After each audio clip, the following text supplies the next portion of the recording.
Halo guys, gimana nih kabarnya teman-teman semua yang lagi pada nonton? Semoga kabar kita selalu baik dan sehat selalu ya.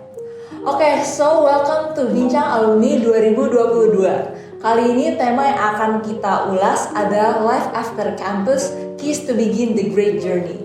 Dari judulnya aja ini udah menarik banget kan?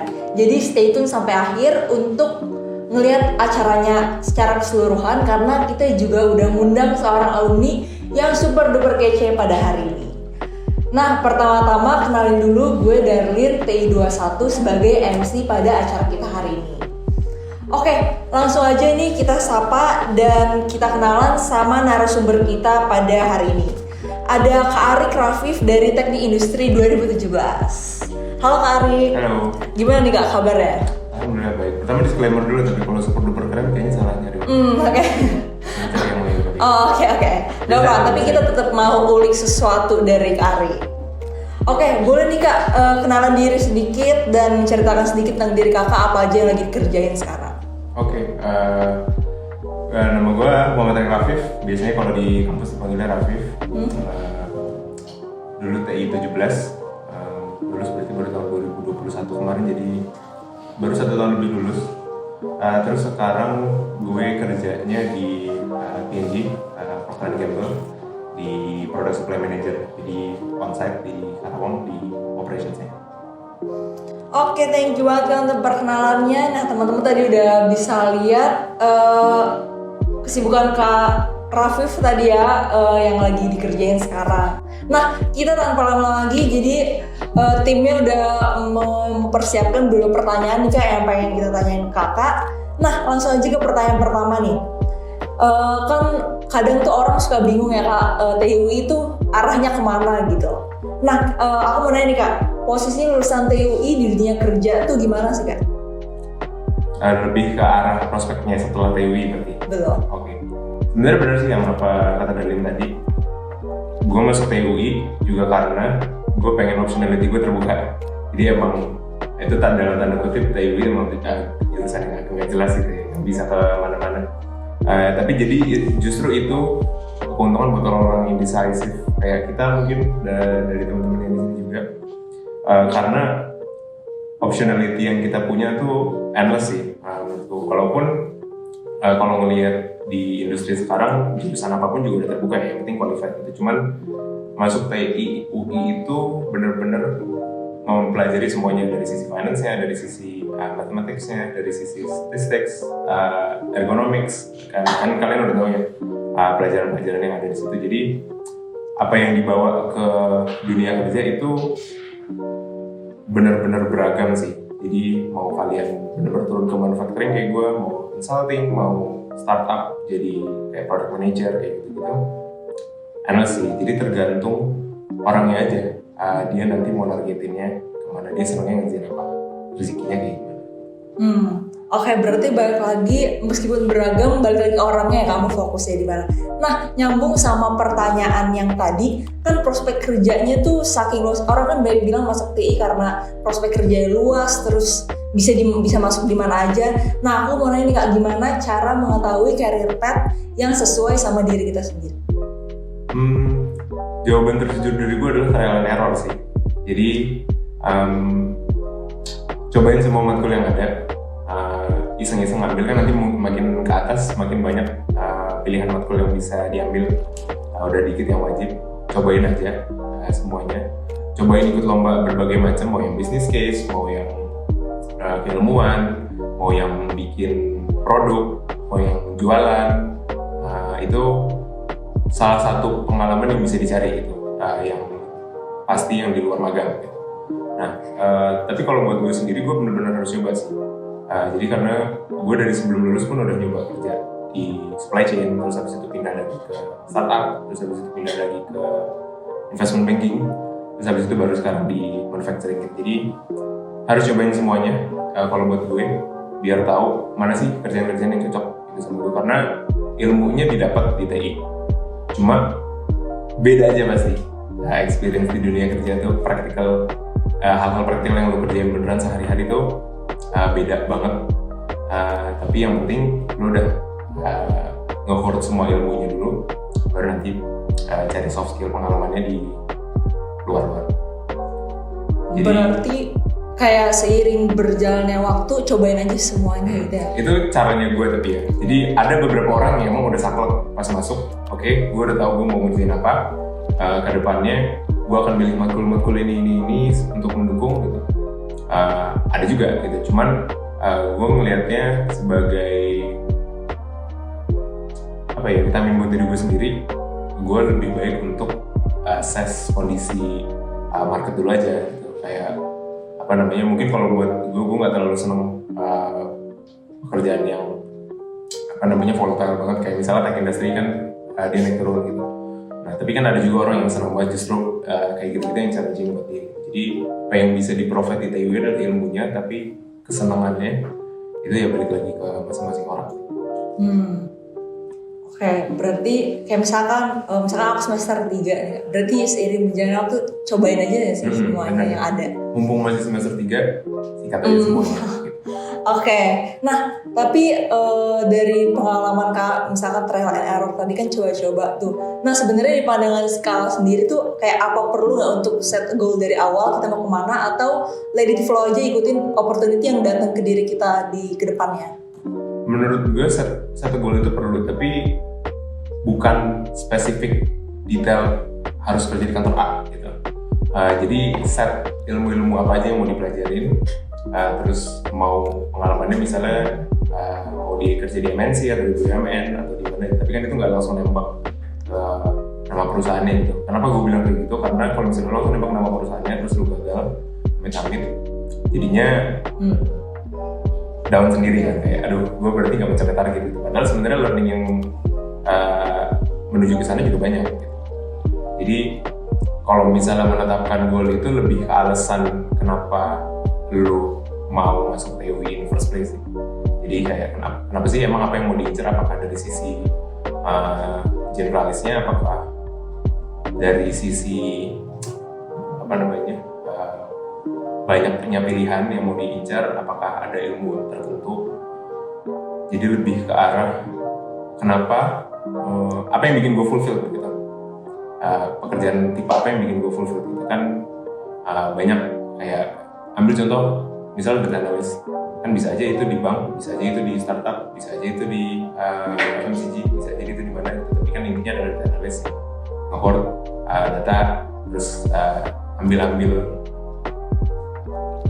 cari-cari info yang penting dari situ gitu, bikin model kayak gitu. Itu kan apa yang mau lu pelajarin, apa yang mau lu kerjain gitu kan, tapi nggak serta-merta belum harus ketutup sama industrinya. Jadi menurut gue lebih ke don't worry buat industri, don't worry buat company, karena insya Allah TUI itu is in good hands.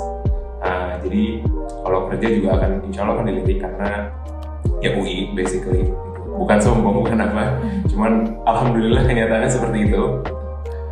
Tapi ya makanya lebih ke arah apa yang mau dikerjain aja, dibanding harus set target spesifik perusahaan, spesifik industri. Oke, berarti set a goal tetap penting ya Kak, tapi mungkin gak usah terlalu ambisius terhadap satu perusahaan ini yang mau dimasukin. Nah, paling pertanyaan selanjutnya kita mau nanya nih Kak, kayak misalkan kan Kak di PNJ ya tadi. Nah, mungkin teman-teman pada penasaran pengalaman karir Kakak pertama kali saat memulainya itu kayak gimana? Specifically di PNJ atau? Iya, spesifik. Sebenarnya gue di PNJ juga baru sih, baru 6 bulan. Jadi mungkin cerita background gue juga, gue termasuk orang-orang yang dulu soalnya set goal yang spesifik. Jadi dulu gue bener-bener ngincer consulting. Dari pertama masuk gue udah tau gue mau consulting. Jadi semua ilmu yang gue bangun dari TI, dari pertama masuk sampai lulus, itu ilmu consulting gitu. Makanya gue ikut lomba, gak pernah mau bisnis plan, gak pernah inti asal-asalan, inti sih, Isaac asal-asalan, ngerjainnya cuma 5 menit terus udah bubar gitu. Terus kayak Chronix, yang ideation gitu-gitu gue gak bisa mikir produk gitu. Nilai gue kalau yang ergo gitu sesuai bisa ditanya ke Bu Maya apa milik. Tapi gue selalu nguatin di consulting, makanya gue coba masuk ke SI biar bisa machine learning, biar terus kalau di bisnis case itu bikin deck, jadi gue lancar gitu, gue tahu gimana cara convey information in short period of time. Nah, terus ketika gue terjun ke consulting / investment banking itu, gue nggak suka. Gitu. Jadi karena ada satu dan lain hal yang bikin gue nggak cocok sama industrinya. Gitu. Dimana itu nggak sesuai sama ekspektasi yang gue harapkan. Bukan jam kerja, bukan pay grade, bukan environment orang-orangnya, cuman the nature of the industry aja. Nah itu kan sesuatu yang gue bilang tadi, lo gak bakal tahu kalau lo gak nyoba. Kalau dari luar gak akan ketahuan kalau misalnya lo gak serap sama how the industry works gitu. Nah ketika gue tahu itu, akhirnya gue pivot, gue cari ilmu-ilmu lain yang sebenarnya udah gue emas di TI, terus gue bisa di-apply di tempat lain. Tapi karena kotak banget sama consulting, gak banyak opsinya gitu. Jadi akhirnya gue nekat aja daftar manufacturing, yang dulu juga gue bilang gue gak pernah mau kerja di plant. Sekarang gue kerja di plant. Ya udah, belajar dari nol lagi. Jadi dari pertama gue masuk di awal tahun ini, gue bener-bener gak tahu apa-apa. Gue cuma tahu cycle time, lead time, takt time, semua ajarannya Pak Yuri dan Pak Ayat, ya kan, basic aja PBIC kayak gitu. Ya udah, belajar dari nol lagi gimana caranya ngerawat mesin. Kayak gue nggak tahu bearing itu apa, itu kan pelajaran anak mesin banget ya. Dari gue nggak tahu bearing itu apa sampai gue yang ganti bearing sekarang di plant gitu. Jadi kadang kita juga set target, tapi kadang kita juga naif juga sih, kayak aku maunya industri ini, aku maunya ini dan segala macam. Tapi terus karena aku yakin ilmuku tuh udah cukup mumpuni gitu segala macam. Enggak juga. Pas masuk mulai lagi dari nol gitu. Tapi at least attitude-nya, terus resilience-nya itu udah kebangun di TUI gitu. Jadi gue pas pertama masuk tuh bener-bener mulai dari nol, dari gue nggak tahu apa-apa tentang manufacturing. Emang ada kurikulumnya juga di PNG buat newcomers, new hires gitu kan. Jadi ya kaget juga kalau misalnya tiba-tiba production line-nya mati gitu, terus jam 12 malam ditelepon suruh ke plan kayak gitu-gitu. Itu kaget juga, tapi itu bagian dari learning. Sama aja consulting juga akan seperti itu kan. Kerja sampai 2 sampai 3 misalnya gitu. Startup juga nanti kalau misalnya dapat amit-amit bos yang demanding juga bisa sama-sama aja. Jadi maksudnya nature of work-nya itu sebenarnya kalau TUI sih resiliensinya buat di tiap industri akan sama aja. Cuman yang penting adalah apakah lo mau belajar ketika masuk gitu. Jadi lebih ke be an open book aja ketika masuk ke company, karena beneran you know nothing. Di ilmu-ilmu yang dibawa oke nggak apa-apa, tapi nggak be an open book aja ketika start kali.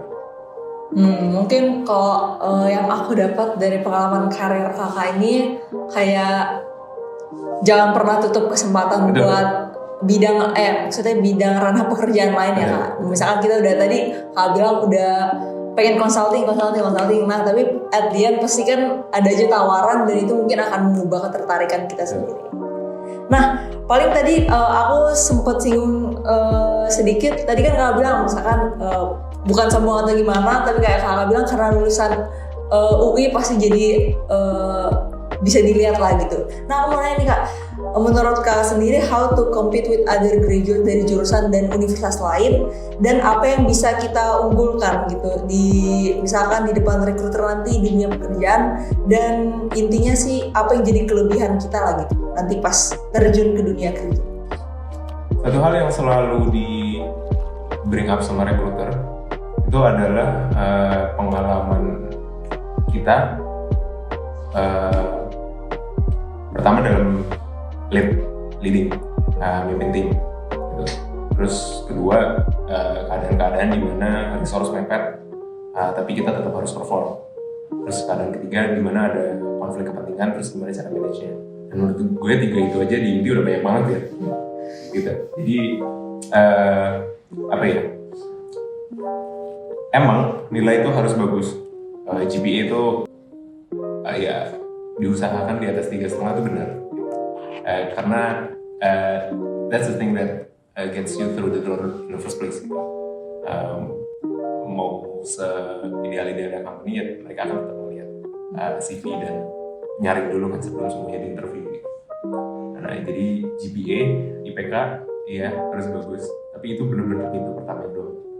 Ketika diwawancara, at least di pengalaman gue gue udah pernah di Niji, udah pernah di Sanofi, udah pernah wawancara juga di startup namanya Cargo, udah pernah kalau BCG lebih sih, tapi ditanya juga pengalamannya itu semuanya soft skill. Jadi kayak gimana caranya lu pernah punya pengalaman bikin suatu cara nggak suatu project yang berdampak ke banyak orang nggak, konteksnya apa, actionnya apa, resultnya apa. Jadi apa yang terbantukan dengan project lo yang keadaan sebelumnya itu biasa aja, terus habis itu bisa jadi bagus. Nah yang kayak gitu-gitu itu banyak banget ditanyain.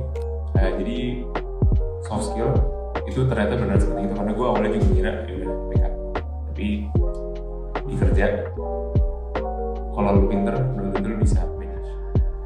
Jadi gimana caranya bisa bersaing, nilai bagus satu udah pasti, yang kedua lomba, kasih tahu lu ngapain aja di lombanya, yang ketiga organisasi dulu ngapain aja. Jadi semuanya pakai konteksnya apa, actionnya apa, resultnya apa.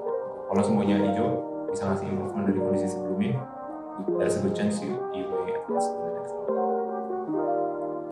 Nah, berarti beberapa hal tadi itu pastinya sangat penting sih ya buat teman-teman yang nonton, karena pastikan untuk mungkin misalkan kayak aku masih semester 3 tapi itu berguna banget sih, kayak misalkan tadi harus tetap maintain IPK kan, meskipun banyak organisasi yang kita ikutin tapi tetap harus akademik nomor 1. Nah Kak, mungkin kita mau masuk ke pertanyaan terakhir nih Kak. Kayak misalkan nih aku semester 3 nih.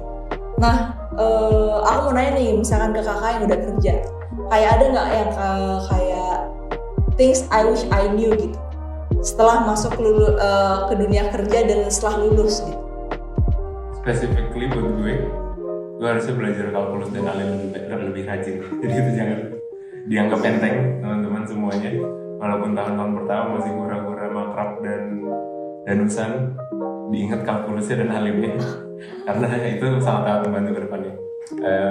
Jadi apa ya, pinter sebenarnya salah satu keuntungan set goal itu tadi, apa aja expertise yang mau dipelajari di TI walaupun tetap terbuka sama opsi-opsi karir, itu keuntungannya itu. Jadi lu bisa fokus ke matkul mana aja. Yang gue maksud di sini skill adalah yang bisa di-applicable di semua industri. Kayak contohnya gue tadi kan statistics, teman-teman yang lain ada yang project management, teman-teman yang lain lagi ada yang product development. Product development kan bisa digital, bisa fisik gitu. Jadi maksudnya itu ilmunya kan sama tapi. Nah jadi lebih ke kalau lu udah tahu apa yang mau lu pelajarin, fokus ke situ.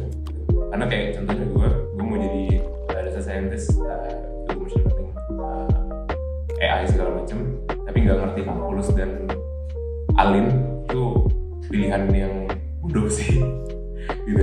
Karena machine learning itu alin, jadi boleh nggak apa-apa mulai dari atas. Oke, aku mau machine learning, tapi turunin dari situ. Oke, kalau aku mau machine learning, aku harus bisa apa ya? Oh, aku harus bisa vektor. Oh, kalau misalnya vektor, aku belajar dia kayak di alin. Udah serius di alin, jangan bolos.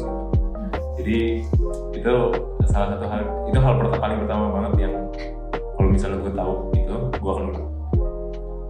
Terus yang kedua, lebih banyak nyoba aja sih. Karena even gue yang udah nyoba beberapa industri ini rasanya masih kurang. Jadi nggak harus dari intern, nggak harus dari kontrak atau full time, dari lomba aja sih. Karena gue kekotak banget kan sama bisnis gitu. Jadi keep yourself open to many options tuh juga berlaku, nggak cuma di industri, tapi di kerja juga. Tapi mostly nggak banyak sih alhamdulillah hal yang gue regret, karena kuliah tuh emang harus dijalanin aja. Nah nanti akan ketemu sendiri jalurnya insya Allah. Kayak temen gue juga banyak yang dulu imo betul mau kuliah, mau kerja di mana.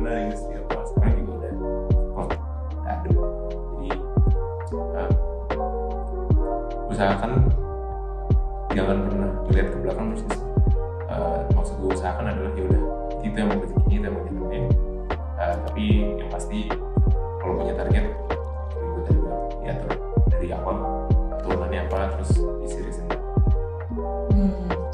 Berarti emang kalau misalkan semester sekarang gitu tuh kayak harus tetap fokus, kayak misalkan tadi kalkulus dan alin itu kan kadang kayaknya banyak banget teman aku juga yang kadang menyepelekan hal-hal seperti itu kan. Jadi mungkin untuk teman-teman yang dengar bisa take note nih bahwa pelajaran-pelajaran seperti itu akan berguna juga di pilihan karir kita sih ke depannya. Nah, tadi pertanyaan tadi tuh merupakan pertanyaan terakhir dari kami nih Kak. Gimana teman-teman yang udah nonton pasti tertarik banget sama semua pengalaman tadi udah diceritain sama Kak Rafif sendiri. Nah, kita udah berada di penghujung acara kali ini dan aku mau terima kasih dulu kepada Kak Rafif yang udah menyempatkan waktunya untuk sharing pengalaman di Bincang Alumni 2022 tahun ini. Nah, mungkin aku mau kasih kesempatan untuk Kak Rafif sendiri untuk kasih mungkin closing statement atau mungkin pesan-pesan kepada yang belum lulus nantinya, yang baru menempuh semester 1, maba bahkan atau juga yang mungkin mendekati lulus. Nah, bisa tuh Kak kasih pesan ke mereka. Walaupun semua yang tadi kita omongin kayak fokusnya ke karir atau segala macam itu kan emang mungkin nanti karir mau yang bisnis itu kan salah satu cara melanjutkan hidup kita itu stability-nya kita. Semua kuliah itu dinikmatin guys, semua sekali. Jadi sering banget gue ngumpul sama teman-teman kayak selalu cerita iya kita dulu apa sih pusing danus, apa coba pusing danus gitu. Sekarang udah gak ada apa-apanya kayak gitu. Jadi 4 tahun ini emang aku tahu beberapa orang ada yang santai banget, beberapa orang ada yang bis banget. Cuma ya pesan gue adalah ini 4 tahun gak akan keulang. Jadi gimana caranya terserah kalian untuk manfaatin waktu di 4 tahun ini. Apakah mau dengan berteman dengan orang ini, apakah mau dengan belajar serius gitu. Cuma ya masing-masing nanti jadi tahu outcome-nya aja. Nanti kalau misalnya makin sering main kayak gimana, makin sering belajar kayak gimana, tetap fokus ke akademik, tetap fokus end goal. Cuma have fun. Jadi jangan lupa untuk jadi anak kuliah. Jangan kerja di korporat. Oke, thank you banget Kak Rafif. Bisa dicatat nih teman-teman yang nonton bahwa kuliah itu bukan sekedar kuliah, tapi juga ada aktivitas lain yang perlu dilakukan ya. Bidding tetap boleh, tapi besoknya masuk kelas. Oke, bidding tetap boleh, tapi besoknya masuk kelas. Semoga hari ini kita semua yang nonton bisa belajar sesuatu dari pengalaman yang udah share sama Kak Rafif, dan nantinya tetap bisa menentukan career path kita dan journey kita di perkuliahan pasca kampus, di kehidupan pasca kampus. Nah, thank you banget Kak Rafif sekali lagi. Aku Darlin sebagai MC pamit undur diri dan sampai jumpa di Bincang Alumni tahun depan. Dadah.